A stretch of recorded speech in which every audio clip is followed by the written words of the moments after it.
Hello everybody and welcome to Woopercast. This is episode 10 for, let me check the date, 7th of July 2016. As always, I'm your host Joe Yates, and today we're going to be talking about the new rotation coming around for September for the next season for the standard format.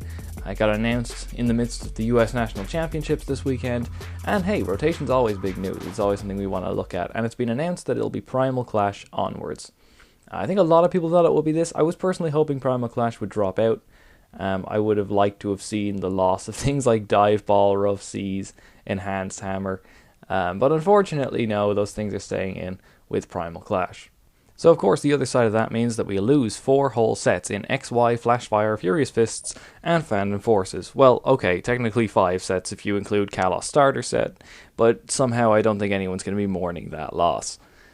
So what I'm going to be doing today is I'm going to be going through all the cards, all the major cards that we lose from each set, and seeing what kind of impact that should leave on the standard format going forward into next season. And we can sort of mourn our favourite cards together, I guess, here, or laugh because Trevenant is finally gone. So yeah, without further ado, let's get started. We're going to kick it off with the XY base set. I'm not going to talk about Kalos Starter Set. There's really nothing of note there. Crushing Hammer is the only card that actually gets played from that set, and that got a reprint in Generations, and actually that's kind of a theme for a lot of these cards. Generations came along and gave a lot of them good reprints, so we can sort of ignore that and say, you know what, okay, we lose Kalos Starter Set, who cares. But onto XY base, and there's a couple of things in this thing that are very relevant nowadays. The first one being XY Greninja. So this is obviously the Water Shuriken Greninja. It's the one that allows you to discard a water energy from your hand, do 30 damage to any Pokemon on your opponent's side of the field. And essentially, is that going to hurt the Greninja archetype? Honestly, not that much at all. The way I see it is, we were sort of shifting away from this Greninja anyway. At most, you would run 1 copy of these guys, and 3 of the Breakpoint or Breakthrough, whatever it was, Greninja. And basically, the reason you would run 1 copy of these in the first place is because it was good against things like Vespiquen, and it was good against things like Night March. But they're going to die with rotation anyway. All the decks that you would run this particular Greninja for sort of are fading out anyway, and it sort of allows you just to run the straight 4 of the better Greninja, of the one you want to keep attacking with. So really, no, I don't think this is a loss for Greninja whatsoever. We've already seen people go straight up with the 4 new Greninjas instead, and had good results with it. And personally, I think I like that variant quite a lot, because hey, I mean, most of the time it's more of a hindrance than anything, having something with an actual retreat cost on your bench as well. So yeah, it's kind of annoying, I guess, but it's not going to hurt the archetype too much. An archetype that, if you can work around Garbodor, should still be strong in the coming format. One archetype that is taking a ridiculous hit, though, thankfully, is Trevenant. So, our beloved Forest Curse Trevenant, the bane of everyone's existence, the king of national championships throughout Europe, it's gone. It's finally gone. I really hated playing against this guy. I'm sure many of you did. Yeah. I mean, you can still use the Nervous Seed one, I guess, but please don't. Like, don't use 4 Nervous Seed ones. The break's not going to be playable anymore without this Trevenant existing. Yeah, it was a deck that could not function without the item lock. That was the point of it, really. So, yeah, there's not much more to say about this guy other than he's finally gone, and hopefully it'll allow for a few more other decks that aren't super crippled by turn 1 item lock to sort of come into the format, because we're losing a lot of our item lock actually going into the next format. Vileplume, Toad is gone, obviously, but Vileplume takes a little bit of a hit and the Battle Compressor is gone, so the biggest use for Vileplume in Vespiquen Vileplume is really, it's still playable technically, but it's not quite as necessarily efficient as it would have been before. I guess I'll still play around with it and see if I can get it to work, but I'm not hoping for massive results, really. So my point is, the turn 1 item lock is definitely, and just item lock in general, has sort of completely faded out of the format, unless someone can think of, like, I don't know, Vileplume Regice, Vileplume Jolteon, Glaceon, that kind of stuff. So hopefully that'll open the door for a few other decks that otherwise couldn't be used to sort of finally, come into life and actually have a good chance in the format. So anyway, that's Trevenant gone. It's for the best. I'm sure all the Trevenant players out there are disagreeing with me greatly, but whatever. Aromatisse is the next one. This really isn't super relevant at the moment. Aromatisse's heyday is far behind it. Far behind the days when it makes top 4 at Worlds with Mega Kangaskhan. Far behind the days where people can actually win major tournaments with Mega Gardevoir. Yeah. Largely to this point, I mean, it was kind of always... I feel like, at least this season anyway, it was better and expanded because Fairy wasn't necessarily a fantastic archetype. So if you wanted to use Aromatisse, your best bet's Fairy Toolbox, which is, rainbow energies and lots of different color attackers. And Expanded gives you a lot more options to do that. But unfortunately, really, I mean, and hey, Aromatisse is still in Expanded. There aren't many decks that I'd be even looking at in Standard and saying, oh, I wish I could add Aromatisse to this. So no, a once major card, it's time to go, I think. So that's fair enough. Onto the trainers from XY, we got Cassius. I'm going to be really sad to see this guy go. I know plenty of people played this guy in Wailord, obviously, but Totina as well was quite a good use for Cassius. He had really niche jobs that popped up here and there in the format. I really enjoyed playing Cassius. Nowhere near as good as AZ, obviously, but it had some benefits that AZ didn't have. And I'm kind of sad that I don't have the option to access it anymore, especially now that AZ itself is just straight up gone. So yeah, that's that. Hard Charm is gone. I think the only thing that's really playing Hard Charm right now is Frogs. And actually, Frogs loses 2 of its tools, which is Hard Charm and Muscle Band. Those are the 2 tools that people would actually play in this deck, and both of them are going to be gone. So that is something the Frogs is going to have to adapt to. It is going to have to find some way to work around that, maybe think of a different tool to use. Off the top of my head, I can't think. I've seen some people play bursting balloons in it. I have no experience of this myself, so I can't actually comment on it too accurately. But, I mean, hey, maybe you could try and get away with it. You'll have to be a bit more experimental. Of course, Garbodor's coming back, so you need to think of a way to work around that if you are playing Frogs. But no, so Hard Charm's gone. Bit of a loss to Frogs. Although, then again, the other reason you ran Hard Charm in Frogs was to deal with Articuno for Water Box, but Water Box is losing its main attacker, so maybe that won't be an issue. We've also got Muscle Band going, which hurts Frogs, hurts plenty of other decks too. I think everyone's going to be sad to see Muscle Band going. I think we're all kind of hoping for a reprint of it. Just an extra 20 damage from a tool card. It's a really simple effect. It's something I think we all love. I don't think anyone's actually happy about this one leaving, so this is one of my biggest losses for the format. I mean, especially for things like Raichu and Zoroark that really are good attackers but need that extra boost to really deliver the numbers and start becoming competitive decks. Yeah, that option to use Muscle Band for that is gone, and Giovanni is not an efficient replacement, unfortunately, but there we go. We also lose Roller Skates and Shadow Circle. These are 2 cards I figured I'd mention, but nobody's really playing them anymore. Nobody's played Roller Skates since the very early days of Night March this season, until we realized, okay, this might be too fast. Let's take this out and put in some slightly safer cards. So yeah, that's basically XY in a nutshell for things we lose. Roller Skates did get a reprint, in case anyone's wondering, but it was in Phantom Forces, which is also getting rotated out. So anyway, we're going to move on to Flashfire. Very quickly run through this. We've got Pyroar. Nobody's playing that. Would anyone play it going into the next format? With the amount of Garbodor running around, you'd need balls of steel. But with the new Pyroar break coming out as well, it kind of sucks that card could have been good, but oh look, the biggest asset for it is gone. So yeah, Pyroar, a bit like Aromatisse, its day is kind of already over. So maybe it's time to move on from that card.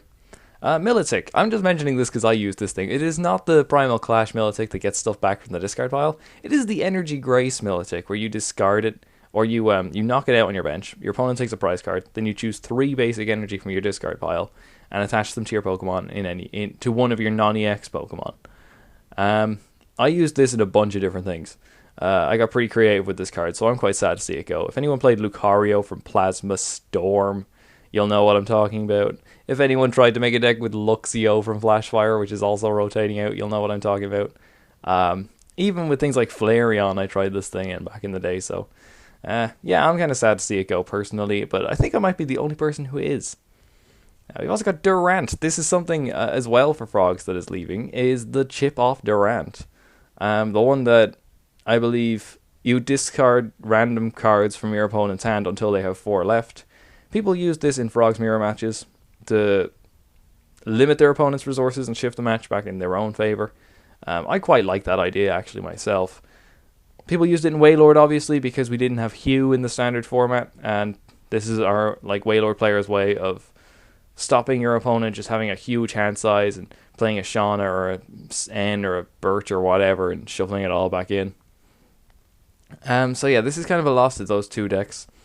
I think Wailord in particular, I think, obviously Frogs, most players didn't play the Durant, they played the Delinquent instead to help with the mirror match. But it is worth noting that just as it is sort of picking up play and people are realizing, there are uses for this thing, its day is over. Which kind of sucks, but what can you do?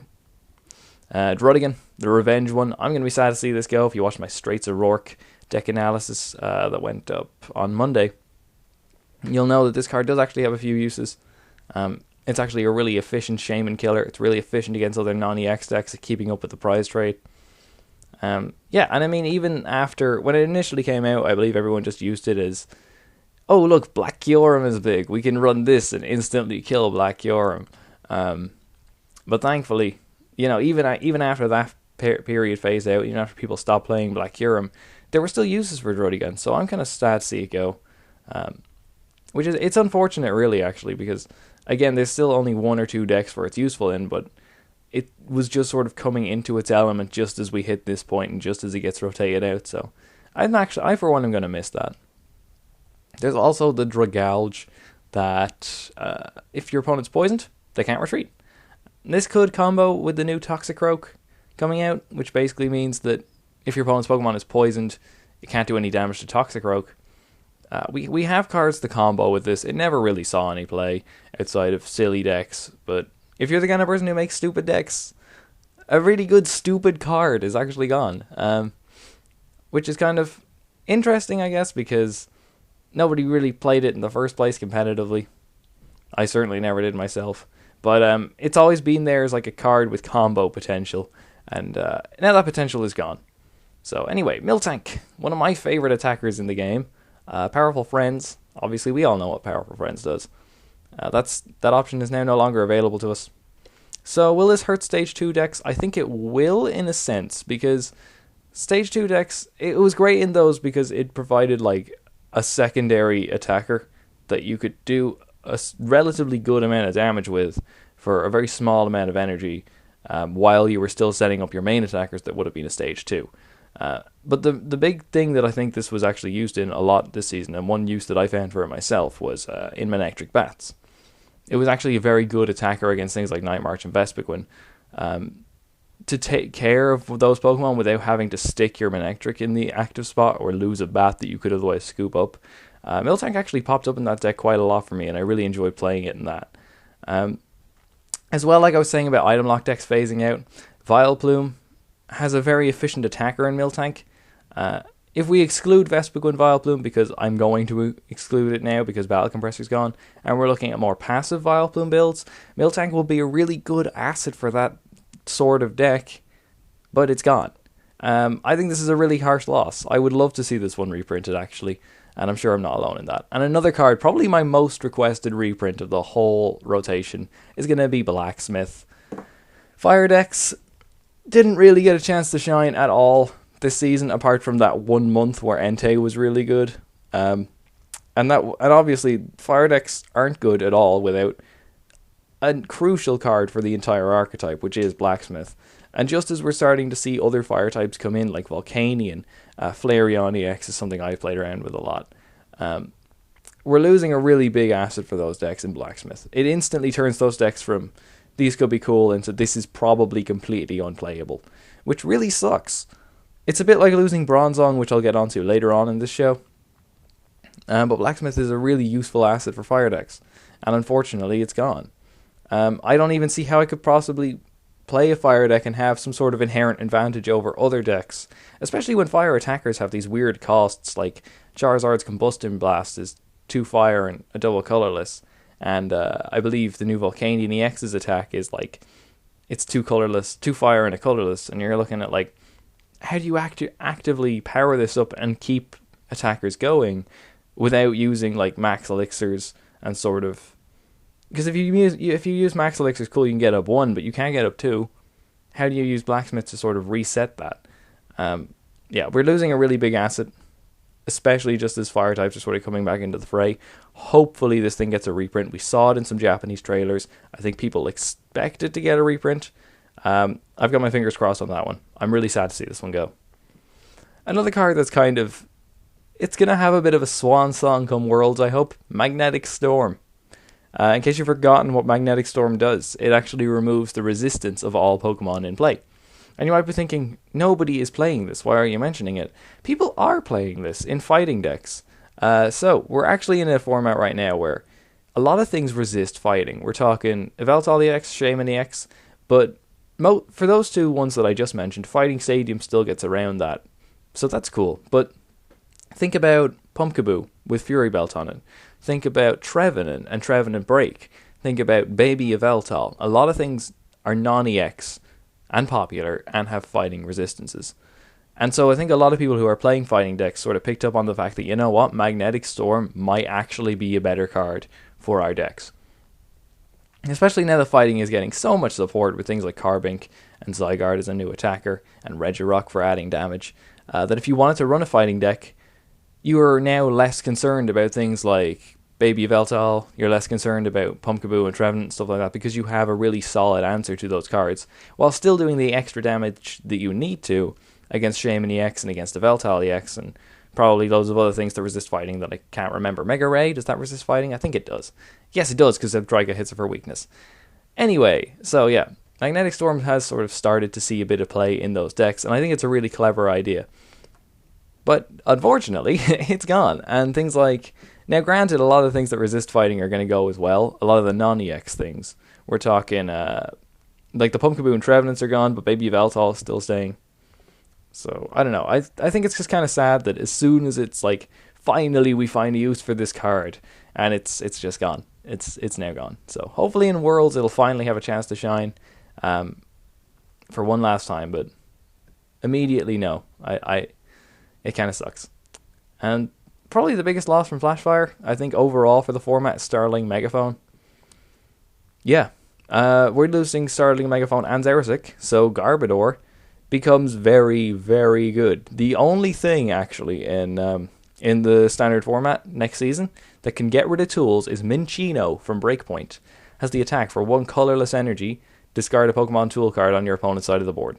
And honestly, it could actually see play. In things like Greninja, you could probably lower the Jirachi count or just get rid of them altogether and instead just run like 2 Mincinos and use those to remove the tools from Garbodor so you can get your abilities back. But that in itself is like, you're still giving up a 60 HP non-EX. Now, there is actually Beedrill EX coming out in October, which does the same thing for 1 colorless energy, but it removes 2 tools. So hopefully, hopefully we won't need to resort to that and we get something like Tool Scrapper reprint or something. Even that I'd be fine with. But yeah, it's looking like we're going to be sticking with Minccino and Beedrill. I hope not. Beedrill is a 160 HP EX, so that in itself is quite risky. But yeah, that's Startling Megaphone. A really solid card that's just been consistently seeing play because that's all, like, you know, we've... The entirety of the standard format, I think ever since Floatstone got that reprint, has been so tool-focused. So there's so many options and so much competition for what tools you want to put on your Pokemon that cards to get rid of all of them at once, like Startling Megaphone, become insanely powerful. So yeah, it's unfortunate that that's gone, but what can you do? And finally, we lose Trick Shovel. Someone's going to be sad about that. So there you go. Anyway, moving on to Furious Fists. We've got Seismitoad EX. Yeah, this is a really, really, really, really big one. He didn't get any reprints. He didn't get a tin promo. He didn't get anything like that. Seismitoad EX is finally dead.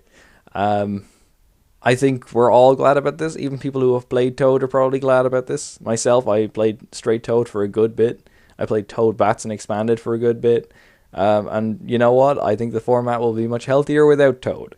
I think we're all happy. Look, item lock's a bitch.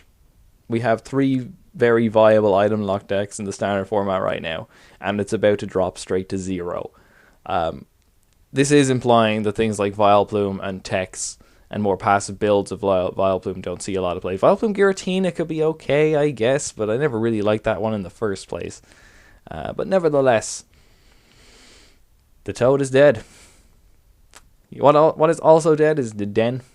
Dedenne being that basic lightning attacker that is it 20 damage times the number of energy attached to your opponent's active Pokemon. This was always kind of thrown in as like a tech attacker against things like a Veltal EX, Mega Rayquaza EX. Didn't really see a huge amount of play over the course of the standard format. I think some people ran it in Greninja to help with the Mega Ray matchup. I keep mentioning a lot of things that Greninja has lost, actually. But the cool thing is that it's still keeping all of its core pieces, and I think it'll still adapt to the format, as long as it can find some way around Garbodor. So, anyway, we do lose Dedenne. I think it's, with the Veltal EX sticking around, it does kind of suck that a really easy answer to it is gone. Mega Ray is also sticking around, and I'm not saying, okay, you put one Dedenne in your deck, you beat those techs. You don't. Dedenne does not do enough damage. But if you want the option, you're now going to have to replace it with things like Zebstrika or Raichu, which thankfully does not get rotated out because that got the Generations reprint. So yeah, a quick little basic attacker has been unfortunately killed. And another really, really good basic non-EX, Hawlucha. Oh, come on. We all love Hawlucha. This card's great. I'm talking about the Flying Press one. The one that can do an absurd amount of damage for 1 energy. And this does bring me on to the point that an awful lot... there are 3 archetypes that I think get hit really hard in rotation. Metal, Fire, and what I'm going to talk about right now, Fighting. As much as it got a bunch of support in the last set, it's losing a lot of just the really key cards that made it really good in the first place. And one of those is Hawlucha. Not a lot of fighting Pokemon have free retreat. Not a lot of basic Pokemon have free retreat. Not a lot of basic non-EXs can do that much damage for just a single attachment. But Hawlucha can. I think we're all going to be sad about this one. I think everyone liked Hawlucha at least, right? It's a really solid card. And especially because, again, we're going to see probably a format with a lot of EX Pokemon with fighting resistances. And Hawlucha can get through resistances and hit EX Pokemon really, really hard. So... yeah, it's going to make me... things like this are going to make me struggle to consider playing fighting decks going into the next format. One thing you also lose as a fighting deck... actually, there's 3 other things you lose. Fighting Stadium, Focus Sash, and Korrina. Damn, I was already saying how Fighting Stadium was sort of being phased out by Magnetic Storm, but hey, now both of your options are gone. You have to play Scorched Earth or something like that. Focus Sash, for me, is the biggest one. Like, especially with Carbink, the Safeguard one, Focus Sash and Safeguard is a really ridiculously powerful combo. And even things like, you know, Lucario EX can get 1 hit. Lucario EX is another thing we actually lose in Furious Fists, so I may as well point that out here too. But I feel like it had a sufficient replacement in Zygarde. But now, oh hey, Zygarde's going up against a grass deck. Well, you're going to lose. Focus Sash gave you an option to not lose, but now you're screwed. The Ancient Trait Regirock, that stays in. I believe it's rotating, so its promos from 36 and up. I cannot remember what number Regirock is, but it is bigger than 36. So that cool little Ancient Trait Regirock is sticking around, but its best friend Focus Sash is not. This for me is the biggest loss for fighting decks. It was something that literally no other deck had anything like this card. And really it was such a powerful ability if your opponent did not have a way to navigate around the Focus Sash, especially because we'd be approaching a format with no tool discard, and then all of a sudden one of the strongest tools in the game is just gone. So yeah, I'd quite like to see this get a reprint because I think it's honestly been one of my favorite cards to play around with over the years, and it's really sad that it's going actually. So yeah, I think even if just this card alone was going, I think that would cripple fighting decks quite a bit on its own.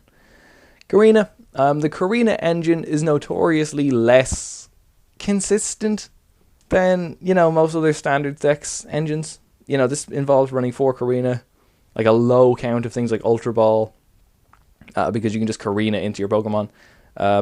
It's going to hurt things like if you wanted to play Gallade, Octillery.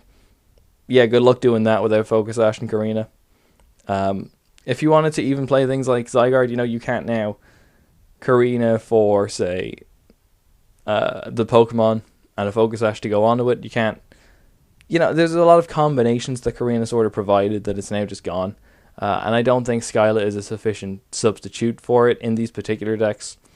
You will have to revert to just a really traditional engine with, Sycamores and Ultra Balls and stuff like that.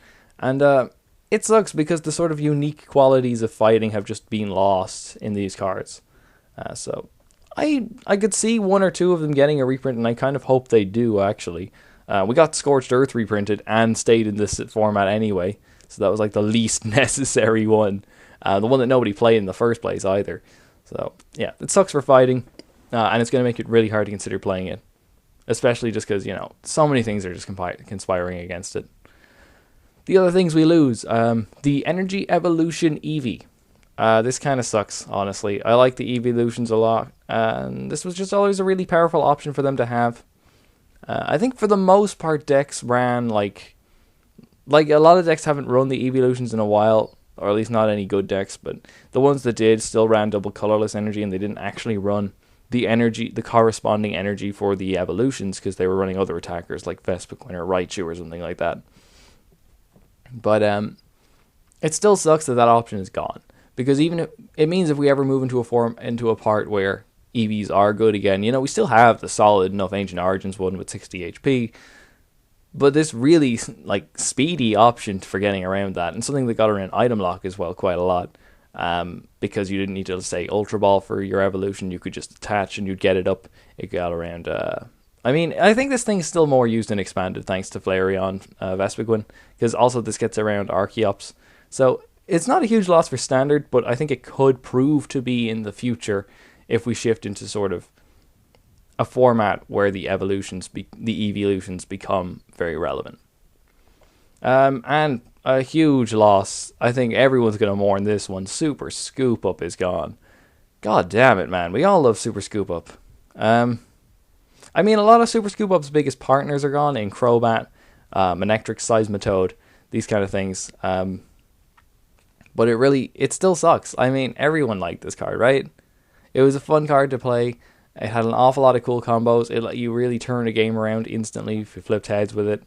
It let you remove Shamans from the board or reuse them if you wanted to. RIP Super Scoop Up. I just honestly hope to God this thing gets a reprint. It's been reprinted quite a few times over the years as far as I know. So yeah, I can only hope. Anyway, on to Phantom Forces. And this brings us to the biggest losses in the format, I think. Look, we're just gonna start with Battle Compressor. I'll work my way down the list after this, but in Battle Compressor is a big loss. It's a card that has defined the format for a straight up year now. It's a card that I think tons of people were angry about that it ever got printed in the first place. And yes, a lot of its partners are gone. In Night March, obviously being the biggest one. But there are still an awful lot of other decks that just used Battle Compressor to sort of create this really ruthlessly fast and efficient engine for themselves. And now that option's gone. Hopefully it opens the door for a few more slower decks, but I don't think the format's going to slow down that much thanks to Shaman still being around. It means that even though Vespiquen's still around, it's a much more questionable play now that we don't have its best friend. Of course, people did run Flareon before Battle Compressor even existed, but that wasn't a slower format. That wasn't a format where we didn't even have VS Seeker, and we can't. I'll try it because I'm desperate to get Quen to work, because Quen has put in the work for me all season, but unfortunately, I don't think it's going to work at all. If this thing got reprinted, I think there'd be a bit of an uproar, though. I want to see it reprinted, not necessarily. As much as I like the card itself, and as much as I've had fun playing with it, I think I would like to play in a different format. I would like to play in a format where I had to play differently. And I think a big part of playing in this format has been Battle Compressor. So, yeah. Those are my thoughts on that. Anyway, working down the list as normal then. By the way, VS Seeker, in case anyone missed the news, yeah, it has Secret Rare reprint in Roaring Skies. So you will be able to play VS Seeker in the new format. That's fine. As much as I didn't mind playing in a format where we had to run a ridiculously high count of supporters, I appreciate that we keep VS Seeker. I think I enjoy playing this way more. So anyway, back into Phantom Forces. Manectric EX and Mega Manectric EX. A big archetype that, it's not always been good in the standard format this year necessarily. Like, Manectric Bats got phased in and out. Mega Manectric itself got phased in and out. We recently saw Canadian Nationals being taken by Mega Manectric with partners such as Giratina and Trevenant. Really, really cool deck, that one. Manectric Bats has been probably one of the funnest decks to play all season. A really creative deck that really forced you to, you had to be very calculated with where you put your damage. And I think that was a lot of the enjoyment that I got out of that deck. But yeah, these cards are gone. I think it means that, given that Mega Ray and Yveltal are still sticking around and are probably still going to be good decks, this was a card that otherwise would have very good matchups against those things. And it's unfortunate that it sort of misses that opportunity. It's one of those cards that it's energy acceleration for literally any Pokemon you want. So there were plenty of Pokemon that became viable because Mega Manectric existed. Things like Trevenant EX never would have seen play at all. But no, Mega Manectric comes along and gives it a platform, gives it a partner that it can use to get powered up. Things like Ho-Oh EX. No way anyone's going to play that without Manectric. Or at least well. So yeah, I think it's a sad loss. And I think as we progress on, we'll see cards that get released and we'll think, you know what, I wish I could play Mega Manectric with that. And that's going to suck. R.I.P. Night March. Yeah, I'm desperately sad about this one. As much as I laughed in the face of the Trevenant players for losing their favorite deck, yeah, the same thing applies to me. I'm playing a deck that everybody hates, but it's a deck that I love so much. And it's gone. And you know what? I'm glad it's gone. This is fine. I can accept this. It's been such a dominant force. It's been such a controlling force in the format that I'd like to see a landscape without Night March in it. I'd like to try and think outside of this when I'm building decks. But it does suck because it's a really fun deck to play and it was always a reliable, I don't know what to play, you know what, I'll play Night March because I know that well, because I can fall back on it, and because even in bad matchups you can claw out good things with Night March. You could build it in virtually any way you wanted to. Yeah, I like Night March a lot, as you all know by now, and I'm sad to see it go. But I do hope that Pokemon continue that trend of commons and uncommons that are actually, top tier cards. Things like Night March and Vespiquen sort of fitting into that bracket. Because I hope, it not only it lowers the cost of actually playing the game, but it'll encourage other people to get into it a little bit more as well. So hopefully Night March is gone, but hopefully its legacy will live on. Crobat's the big one we lose. A big one we lose here too. Hasn't seen play in a little while, not since Greninja actually came back. But we keep the Golbat, which is worth knowing. We keep Zubat and Golbat. So if there were any decks that ran like bats with a low Crobat count, I guess you could still get away with them. I mean, probably not really, but yeah, I think it's really weird that this thing didn't get reprinted in Generations, but the other two did. Again, I feel like it's a bit like Pyroar in a sense that its time sort of left us. After Greninja came out, it was sort of curtains for it. And the format also shifted back to bigger EXs. Fury Bell came around, making it much harder to get knockouts with the bat. I think this is a bit like Pyroar and Aromatisse. Although its lifespan lasted a lot longer than those other two cards, I think it's time to call it a day, unfortunately. So, yeah. I think Crobat was fun while it lasted, though. I'm fine with it going. Another huge card. I've talked about the three archetypes that I thought lost the most going into the rotation.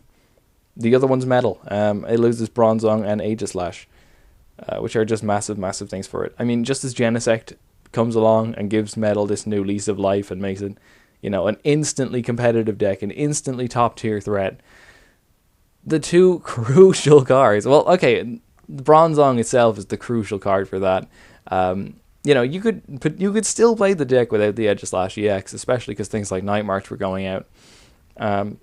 But it really sucks that now all of a sudden it's like, God, how do you play Metal anymore? What do you do for Genesect players? Like what do you do if you want to play Bronzong Break? There's no way to power those cards up anymore in the same way that there was before. You know what, actually? On the fly, I remember that this thing was in the pre-release. And it was the pre-release promo for that set. So I'm going to take 1 second to Google what promo number that thing was to make sure that this thing isn't going out. Okay, it was promo number 21, so it's still gone, unfortunately. I was clinging on to some last thread of hope there, but Bronzong is gone. And even outside of Metal, there was a lot of things we could play this thing in. We played it in Night March, we played it in Vespiquen, we played it in Raichu. Anything with a colorless attack cost, Bronzong was a fantastic partner for. I actually played it with Xerneas in Rainbow Road alongside Smeargle, and god damn, that worked really well. Super weak to Hex Maniac, but it worked. It was fun. So yeah, I think everyone's pissed about this. I would love to see this get reprinted. I think honestly, if I had to make, I'll come back to this at the end, but because I want to do like my top 5 things that I want reprinted, and Bronzong is absolutely on that list. Aegislash EX, another big loss.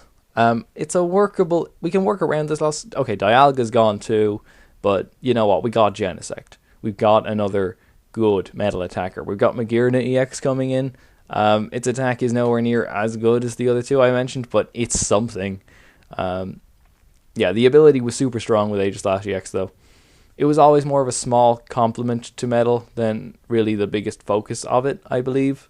I think Wailord's taken a big hit actually with Aegislash going, because it means a lot of the otherwise auto losses for Wailord can't be circumvented anymore. Like, you know, if you were going up against Vespiquen if you're going up against Vespiquen with Wailord, you could just use the Aegislash and sort of wall with that and still actually have a chance to cling out the win, but hey, now you can't. So yeah, that's Aegislash gone. AZ, my boy, AZ. God, I'm going to miss this thing so much. I know we still have Floatstone, but it's not the same. AZ just sort of... It really worked its way up into being a staple in the format for me. Like, I can't think of a deck that I didn't play this in. It was one of those cards that on the surface of it, it didn't look super applicable. But once you started playing with it, and once everyone started playing it, it just became so apparent how good this thing was. There were so many ways that we could use it. Picking up a Pokemon is always good. It means you can remove targets from your board. It means you can reuse Shamans. It means you can heal things. Yeah, it means it could change games for you. And I think it's a big loss that it's actually gone. Battle Compressor we already talked about. Dimension Valley. Psychic gets hit quite hard actually by this rotation too, losing Dimension Valley and Mystery Energy. I don't expect either of these to be reprinted. Dimension Valley was one of my favorite cards actually to play around with. That effect is so cool. It doesn't look like there's a huge amount of viable psychic attackers going into the next format, not off the top of my head at least. So this probably won't be a huge issue for a little while. The Mystery Energy, I mean, yeah, people played it with Trevenant. Trevenant's gone now. Not even everybody played it with Trevenant. I think a lot of lists actually just didn't play Mystery Energy in that. So I think psychic archetypes were kind of going out anyway, with Trevenant and Night March sort of fading out regardless. So it's not a huge hit, but in the future it could prove to be. We're losing the Flare Tools. Jamming Net is gone, and also Headringer, but mostly Jamming Net. Like that was the big one. Yeah, Headringer gone. And just as we're shifting into sort of a more EX-centered format as well, with Megas and stuff, it was always nice to stop Spirit Links early on. So yeah, I think I'm pretty sad about this one, actually. I can't see it. It's not going to get reprinted, let's be honest, but it still sucks that it's gone. Robo Substitute. Again, another sort of hit for Wailord if you were playing that build of it. I don't think anything was really playing Robo Substitute. So I don't think this is a huge hit. But hey, it was always a cool card. It was a unique card. It was quite quirky. And again, just as we approach a format without item lock, it will be nice to have this thing back, but what can you do? Target Whistle, I don't think this is a huge loss. Night March was the biggest abuser of this card, and Night March is gone anyway. Zoroark is going to, I think, take a little bit of a hit from this. I do like playing Target Whistle with Zoroark, especially now that Muscle Band and Target Whistle are gone. Straight Zoroark does take quite a bit of a hit, and you'll start need to playing it with other things. You still have Reverse Valley, you still have Giovanni, but it's not the same at all. And finally, Xerosic, another almost staple, just because especially since Fury Belt came in. Xerosic is just sort of... It's been popular all season. It has so many uses. It's one of the most diverse cards in the format. And yeah, it sucks that we can't use it anymore. And like Megaphone, it now means that we have to rely on Minccino to stop Garbodor. Yay. Alright, Minccino. Do us proud. So, that actually covers all of the cards, all of the significant cards that are getting rotated out in the next format. So, I'm going to give you guys a quick rundown of my top 5 cards that I've actually going to miss the most. So, and go on, leave in the comments below, what card are you going to miss the most from the new format rotation coming into play? For me, this is my top 5. So, at 5, I got Super Scoop Up. I really like this card. I think everyone really liked this card. Look, it was super fun to play, even though a lot of the partners for it are going. It's kind of felt like it's always been a fallback, almost a bit like Ultra Ball and VS Seeker were, that there was always an option for me to play it. And yeah, that option's gone, and that sucks. So coming in at number 4, where do I have this now? We have Xerosic. I'm surprised this should have been actually much higher up on my list, but I think there's other things that I wanted to put ahead of it. So yeah, Xerosic, I played it in so many things. I played it in the most ridiculous things. I played it in Night March, played it in Vespiquen, I played it in Mega decks with Mega Manectric, I've played it in Zoroark, I've played it in plenty of things. Like, I mean, I actually can't think of a deck where I'd say, you know what, you shouldn't play Xerosic in that. There are just so many uses for this guy. And, yeah, again, with Garbodor becoming a thing now, it sucks. With Megas probably becoming a little more powerful as well. Mega Rayquaza at least. It sucks that we can't get rid of Spirit Links or anything like that, but well, that's Xerosic gone. In number 3, I have Blacksmith. I am putting this at number 3 because it cripples an entire archetype. The whole of fire types actually hinged on this card to actually work. And I'm not just saying this because I recently bought a playset of Flareons. I'm saying this because, you know, fire isn't something that got a whole huge look in lately, and it's something that I think, just as it looks like it's making a comeback with these really cool cards, the biggest asset for it is gone. I expect it to get a reprint. I not necessarily expect, but I really hope it does. I think they should put it in Steam Siege or the next set or something like that, or make a promo of it or something, because they can't leave us hanging with all these great fire types and nothing to bring them to life. Coming in number 2 is Bronzong. There's no way you can play a metal deck without Bronzong. This is largely the same thing as Blacksmith, but yeah, it cripples an entire archetype. Genesect could still be really, really good in the new format. It's always got these crazy options available to it. It was just as Simone Zucchelli proved at Italian Nationals, just as we watched this weekend at a US Nationals, and as I'm sure everyone's playtesting has revealed, Genesect was a really good deck. A really good deck. And now it's like literally unplayable. I mean, you can't even try. You can get one Genesect up, but where do you go from there? Once you've discarded all 8 energy attached to it, where do you get the second one up? Yeah, no, this is super crippling. And even though we're moving into a format without Garbodor, I mean, with Garbodor becoming super heavy, it still sucks that the option does not exist for this. And my number 1 most missed card from this set, and anyone who knows me should be able to guess this, it's AZ. God, I love this guy. Really, I do. I played it in, I think, every single deck that I played this season. I can't think of a single deck I did not play this in. There is never a time where picking up a Pokemon is like, where there's like a deck where you don't want to do that at some point in a game.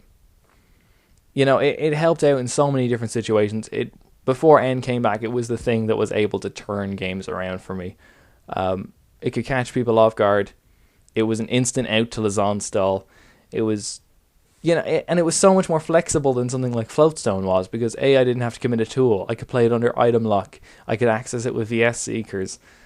This thing just, it started off in the format this year as like, oh, AZ, oh, I guess that's a thing. I guess that's a card. I didn't really think much of it. But the more and more I played, the more decks I ended up thinking, I'll throw an AZ into this. And I know I'm not alone in saying this. I know everyone sort of realized we could put AZ in this deck. We could put it in this deck. And all of a sudden, AZ was a staple. AZ was as played as almost things like Professor Sycamore and Ultra Ball. It was up there with those cards. So I think that is the biggest loss for the game overall. But anyway, that is going to do it for my review of the rotation coming up for Primal Clash onwards. Guys, let me know what you thought of it. Let me know what cards you're going to miss the most. This has been Woopercast. As always, I have been your host, Joe Yates. Thank you so much for watching. We will be back every Thursday, 5 PM British Standard Time. Don't forget to like, comment, subscribe, all that good stuff. And I will see you next time.